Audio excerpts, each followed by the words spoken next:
I'm going to go ahead and start off today's video with a question. Are you the type of Linux user that loves to show off your Linux system on Reddit in places such as r/linux or r/Unix porn? Well, if so, you've probably used a simple ASCII art application known as Neofetch. Now, if you're not familiar and you've just somehow magically stumbled across this video and you're not familiar with Neofetch, Neofetch is an ASCII art application. It's going to show you, it's going to give you a little graphic of the distributions you're using, and it's also going to give you some of the specs of the Linux system that you have. Now, I'm just going to rip the Band-Aid off. I have some bad news for all of those that love posting their new system of Linux specs, all that stuff, every time you reinstall Linux on Reddit in those places. Yeah, I have bad news. Neofetch is no more. Yeah, just go ahead and take the time if you need. If you need to, go ahead, pause the video. Totally fine. Completely understand. It's a big thing. Okay, now we're going to go ahead and move on. If you need more time, pause the video. But yeah, but the question now comes up is, how are you going to let everyone know what system and distro you're running? But don't worry, I've got you covered. There is an alternative out there, and it's known as FastFetch. This is B from Tay Talk Tech, and today I'm going to show you how to install Neofetch's alternative, FastFetch, so stick around. I have a favor to ask. If you like this type of video and want to see more content like it, make sure to subscribe and hit the bell button for notification. Also, don't forget to give this video a like if you like it. Let me know what you liked, didn't like, or if you have any comments, questions, concerns, or emotional outbursts down in the comment section below. And lastly, make sure to stick around all the way to the end to get the most out of this video. Let's do this thing. All right, let me go ahead and shrink my face down for you guys. All right, we are here on a Fedora system, and I don't know, oops, let me get rid of that. There we go. We are here on a Fedora system. Let's go ahead and actually execute the Neofetch command, and here we go. There's our little Fedora graphic.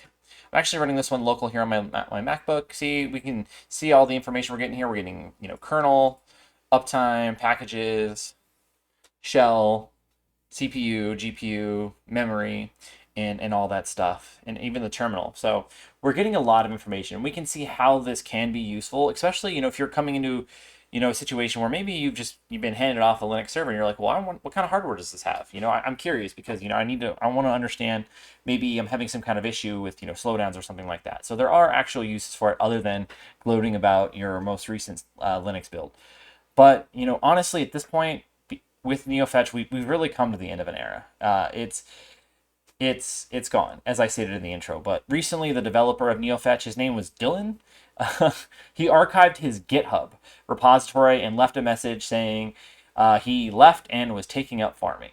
I don't completely get that, but hey, I hope he's doing well out there and with his farming. But here's a little secret if you've never visited GitHub. It has not been worked on in the last 3 years. So if you've been using Neofetch these last 3 years, it's the exact same one that was there 3 years ago. Yeah, it is. Does that mean you won't be able to use Neofetch going forward? No. That's going to be up to the distribution that's compiling it, right? And adding it to their repositories and things like that. Now, in the short term, it's probably still going to continue to be available until it'll eventually just one day disappear. So really, at this point, you have 3 options if you want to go ahead and continue. Is you can continue using Neofetch until it disappears. If it does, there's no guarantee. They may just keep using it as some legacy program. You can fork it and make your own version, which is very intensive. Or you can use an alternative, which is where FastFetch comes in.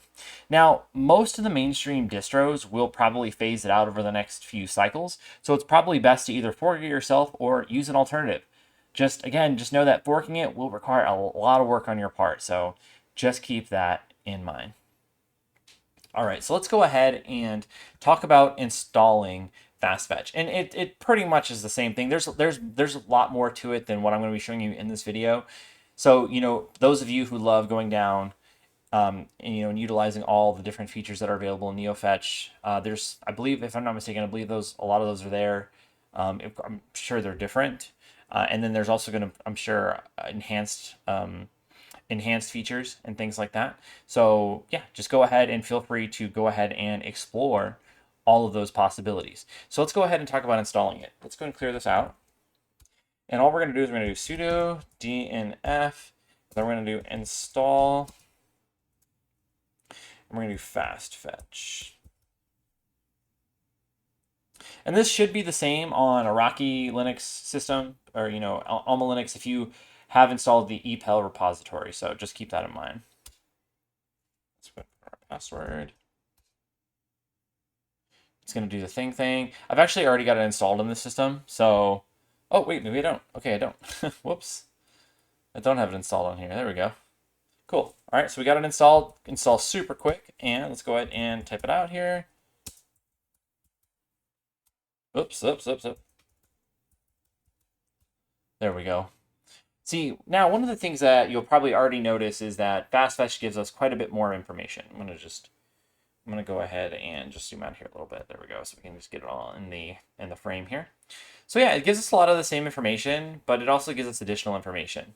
It gives us also like the local IP, locale, and stuff like that. So, but yeah, we can see that we're getting all of that information. And one of the things that's pretty cool is it's got the refresh rate of the display. So that is pretty cool in my opinion. So yeah, a lot of this stuff, and you can see the different display resolutions and things like that. And, like I'm actually running this as a virtual machine locally, so that's why it's got like weird stuff there. Don't worry about that. This is not an actual hardware one. I can't remember if I stated that in the intro, but yeah, it's a virtual machine. So yeah, pretty easy to install here on Fedora.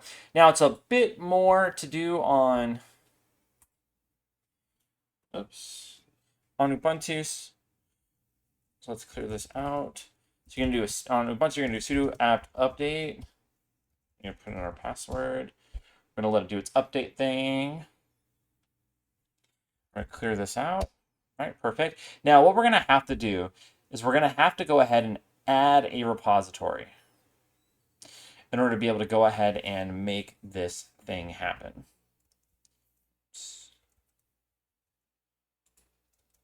All right, there we go. So we're going to go ahead and use this command right here. We're going to add this PPA here. This one right here for fast fetch. It's already added in my system, so we might get like a pushback. I think it's already installed in the system. If not, it's fine.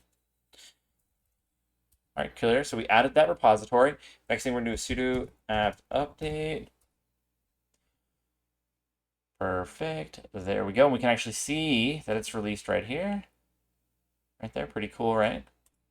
Now let's do a sudo apt install fast fetch. Oops. That is definitely not how you spell sudo.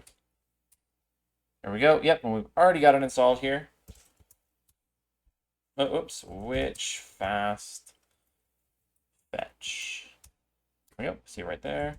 Let's clear this out and just do a fast fetch real fast. There we go. Perfect. See? And there we go. We've got all of this information here. Now it is giving us a little bit of different information because one of the things you want to keep in mind is that this is actually a headless server. It's not one that I actually use as a server. This is just a virtual machine also running locally here on the MacBook.